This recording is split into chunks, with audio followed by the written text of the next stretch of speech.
एक काळ असाही होता की जेव्हा रुग्णवाहिका म्हटली की शिवसेना लिहिलेली आणि डरकाळी फोडणाऱ्या वाघाचं चित्र असलेली ॲम्ब्युलन्स नजरेसमोर यायची. अगदी सिनेमातही पाहिली आपण. तो अमिताभचा एक सिनेमा होता, विलनला मारायला जाताना ती शिवसेनेची ॲम्ब्युलन्स घेऊन गेली.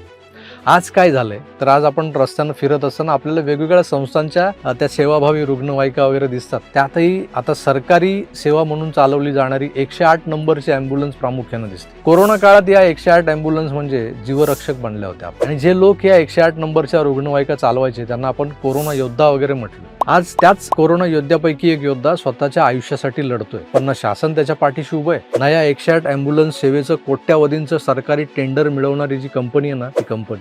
कधी काळी रुग्णांना वाचवणारा 108 ॲम्ब्युलन्स चालक आज स्वतःच आपल्या जगण्यासाठी संघर्ष करतोय. तुम्हा आम्हाला मदतीसाठी हाक मारतोय, तरी त्याची जी हाक आपल्या कानापर्यंत का पोहोचत नाही? काय आहे त्याची कहाणी? या 108 ॲम्ब्युलन्स चालकाची कहाणी नेमकी काय आहे सविस्तर जाणून घेऊया या व्हिडिओत.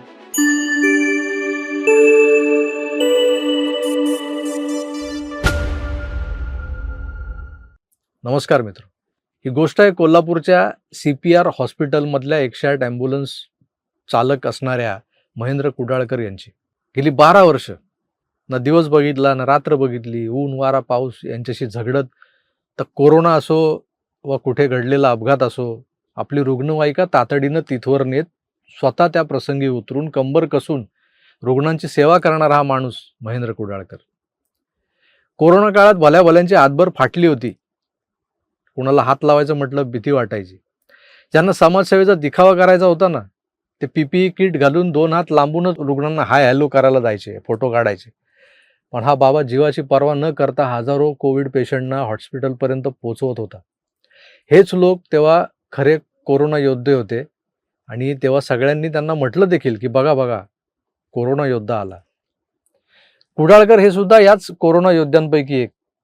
कोरोना तर सरला हो, पण त्यानंतरही इतकी वर्ष CPR हॉस्पिटलच्या 108 ॲम्ब्युलन्सवर चालक म्हणून काम करणाऱ्या या कुडाळकरांवर सप्टेंबर महिन्यात काळानं घाला घातला. ऑन ड्युटी असताना अचानक त्यांना चक्कर आली आणि हे बेशुद्ध पडले. तात्काळ त्यांना खाजगी हॉस्पिटलमध्ये दाखल करण्यात आलं. मग वेगवेगळ्या चाचण्या केल्या गेल्या, रिपोर्ट्स आले. त्या रिपोर्टचा सखोल अभ्यास केला गेला. तपासणीनंतर डॉक्टरांनी सांगितलं त्यांना की मोटो न्यूरॉन हा गंभीर आणि असाध्य आजार झाला आहे. मोटो न्यूरॉन हा एक असा आजार आहे जो आयुष्यभर सोबत राहतो माणसाच्या. ज्या माणसानं 12 वर्ष एक तर रुग्ण कोण आहे, कुठला आहे, त्याचा आजार कुठला आहे हे न पाहता निरलस सेवा दिली, आज तो एका असाध्य आजारानं ग्रस्त झाला आहे. जीवन मरणाचा संघर्ष सुरू आहे त्याचा. मग आपण आपल्या सोयीनं जेव्हा आपल्या कामाला आला होता हा, तेव्हा याला कोरोना योद्धा वगैरे म्हटलं. पण आज तोच योद्धा एक वेगळीच लढाई लढतोय, तर त्याला आज आपण मदत करणं गरजेचं हे विसरतोय. कारण काय झालंय की त्याच्यासाठी मदतीचा असा ठोस कुठला हात पुढे आलेला दिसत नाहीये. मोठं दुर्दैव आहे आपलं. महाराष्ट्रातली 108 ॲम्ब्युलन्स सेवा चालवणारी कंपनी कुठली तुम्हाला माहीत असेलच, BVG, भारत विकास ग्रुप. या कंपनीचे मालक हनुमंतराव गायकवाड. या गायकवाड साहेबांच्या इथवर पोचण्याच्या म्हणजे त्यांच्या संघर्षाच्या स्टोरीज तुम्ही अनेक पॉडकास्टमधून पाहिल्या असतील, नाही का? त्यातून एक समजलं आपल्याला की या माणसाला गरिबीची जाण आहे, कळवळ आहे. किमान पॉडकास्टमधून तरी ते बोललेत तसं. आणि आज सुदैवानं हा साधा माणूस जो मेहनतीनं आपला BVG नावाचा ग्रुप एवढा मोठा बनवून बसलाय की या कंपनीची वार्षिक उलाढाल ही 3,300 करोड रुपयांची आहे. अशा या बलाढ्य कंपनीकडे, BVGकडे या सरकारी रुग्णवाहिका सेवेचं कोट्यावधींचं टेंडर आहे. त्या कंपनीकडे कुडाळकरांच्या कुटुंबियाकडून मदत मागण्यात आली. कशासाठी? तर त्यांच्याच एका ॲम्ब्युलन्सवर ड्रायव्हर असलेल्या महेंद्र कुडाळकर नावाच्या एका माणसाला त्याच्या जगण्याच्या संघर्षात मदतगार ठरणाऱ्या औषधोपचारासाठी. आणि आता तो हतबल झालाय म्हटल्यावरती घरातला करता कमावता पुरुष जर रुग्णशय्येला खिळलाय, त्या परिस्थितीमध्ये उघड्यावर पडलेल्या त्याच्या कुटुंबांच्या किंवा कुटुंबियाच्या उदरनिर्वाहासाठी काहीतरी लागतं ना, त्यासाठी हात पसरलेत. पण आजपर्यंत या हनुमंतरावांच्या औदार्यातून कुडाळकरांना 1 रुपयाची मदत मिळालेली नाहीये. एक म्हातारा बाप आता हे उघड्यावर पडलेलं कुटुंब पोसण्याचा तोकडा प्रयत्न करतोय, पण तोही हतबल आहे. मी महिंद्रांना कंपनीमध्ये 8-9 महिन्यापूर्वी येऊन चक्कर येऊन पडले. त्याच्यानंतर आम्ही त्यांना ट्रीटमेंट केली. ते ट्रीटमेंट केल्यानंतर असं निदर्शनास आलं की परत कामावर जाऊ शकत नाहीत. म्हणून आम्ही कंपनीकडे सगळ्या प्रकारचं त्याने काय काय कागद मागतील ती सगळी कागद आम्ही दिली. पण आज गेली 8-9 महिने आमच्याकडे त्या कंपनीला अजिबात दुर्लक्ष केलेलं आहे. आज ही 2 लहान मुलं आणि मुलगी ह्यांना मला पोसावं लागते, त्याच्यामुळे मला त्रास होतो. आजवर कुडाळकर यांच्यावरचे जे उपकार जे झाले ते कसे सुरू आहेत, तर कोल्हापूर जिल्ह्यातल्या 108 रुग्णवाहिका चालवणाऱ्या चालकांनी एकत्र येत पुढाकार घेत कोणी 500 कोणी 1000 असे जमा करून त्यांच्यावर उपचार सुरू ठेवलेले. रुग्णालयातल्या डॉक्टरांनी अनेकदा मदत केलेली आहे. पण हे अजून असं किती दिवस चालणार आहे? 108 नंबरची ॲम्ब्युलन्स ही सरकारी रुग्णवाहिका सेवा जरूर आहे, पण ही सेवा खाजगी कंपन्यांना कंत्राट देऊन चालवली जाते. त्यामुळे सरकारही हात वर करणार आहे, आमचा काय संबंध म्हणेल. आणि जर तुम्हाला आठवत असेल तर जरा स्मरणशक्तीवर जोर द्या.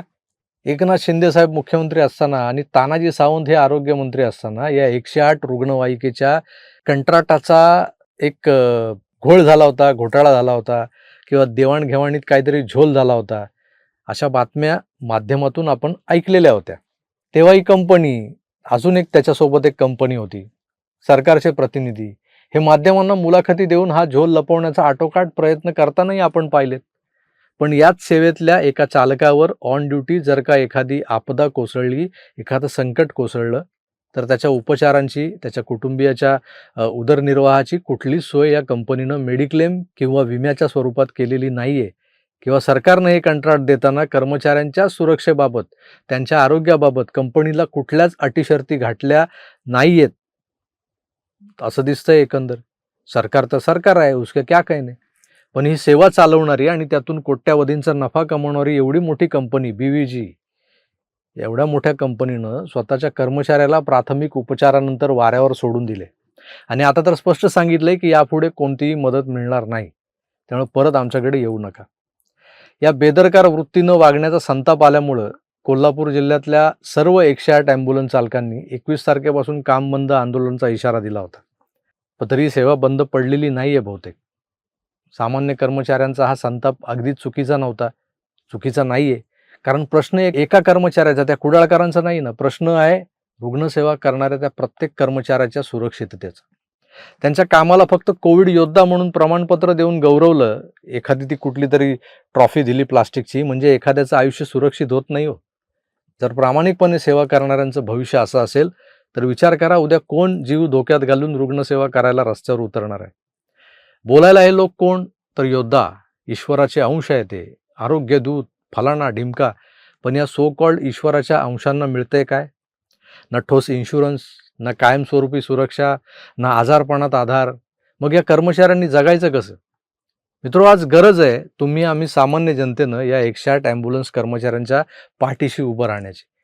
कारण संकटाच्या काळात हेच लोक सर्वात आधी आपल्या मदतीला धावून येतात आणि आज त्यांना आपल्या आधाराची गरज आहे, मदतीची गरज आहे. किमान त्यांच्या बाजूनं बोलण्याची तरी तेवढी तरी आपण इच्छाशक्ती दाखवली पाहिजे. सध्या बाजारात मुबलक झालेल्या फालतू चवन्नी छाप सरकारी पत्रकारांना या घटना दिसणार नाहीत. कोणी यावर आवाज उठवणारही नाही.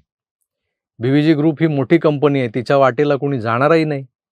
किंबहुना त्यांनी फेकलेल्या 4 पार्लेजीच्या बिस्किटांनी यांचं पोट भरलं देखील असेल. पण महेंद्र कुडाळकर, त्यांची बायको, त्यांची पोरं आज हॉस्पिटलची बिलं आणि रोजच्या जगण्याचा जमा खर्च जुळवता जुळवता हतबल झालेले दिसत आहेत मला. त्यांना आपल्या मदतीची गरज आहे. निद्रिस्त सरकारला जागा करण्यासाठी या व्हिडिओला जास्तीत जास्त लोकांपर्यंत पोहोचवा, म्हणजे जे झोपेचं सोंग घेऊन बसलेत ते तुमचे मूळचे कोल्हापूरचे असलेले महाराष्ट्राचे आरोग्यमंत्री प्रकाश आंबेडकर ते तरी जागे होतील. आता यांना जागा करून आपण मला काय फायदा नाही होणार आहे त्याचा, तर त्या कुडाळकर कुटुंबियांना मदत करणार आहोत हे लक्षात ठेवा. त्यामुळे मी तुर्तास इथेच थांबतो. जर तुमच्यात सद्सद विवेक बुद्धी जागृत असेल, तुम्हाला कोणाला मदत करावीशी वाटत असेल तर जरूर हा व्हिडिओ फॉरवर्ड करा. पुन्हा भेटूच. तर आपली काळजी घ्या आणि पाहत राहा आपलं आवडतं YouTube चॅनल आकार DG9. धन्यवाद. नमस्कार.